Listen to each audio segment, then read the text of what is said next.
All right, Dad. Where's the 636 badge? This thing says ZX-6R, but no mention of the extra CECs. That's because in 2007, Kawasaki went full race mode.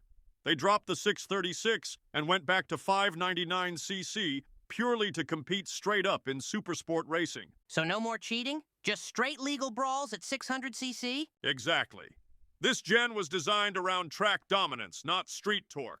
The engine was a 599 cubic centimeter DOHC inline 4 ultra over square with a 67 millimeter bore and just a 42.5 millimeter stroke.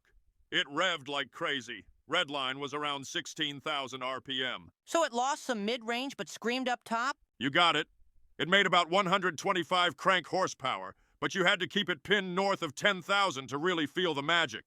Below that, it felt a little lazy, but man, once it hit the power band, it took off like a piss missile. How about the frame? This looks way tighter than the early 636. Brand new aluminum perimeter frame, lighter and stiffer, shorter wheelbase, steeper rake angle, and a higher swing arm pivot for better rear grip under throttle. It was made to corner harder, exit faster, and punish the timid. Suspension and brakes? Top tier for the time, fully adjustable Showa big piston forks BPF up front, better compression damping, less fork dive, Nissan radial mount calipers, and braided lines standard on many models. Plus a high-low speed adjustable rear shock for serious track tuning. It rode like a scalpel on race tires. All right, so this thing wasn't exactly commuter-friendly? Not really. It was purpose-built. It wanted to live between third gear and full lean.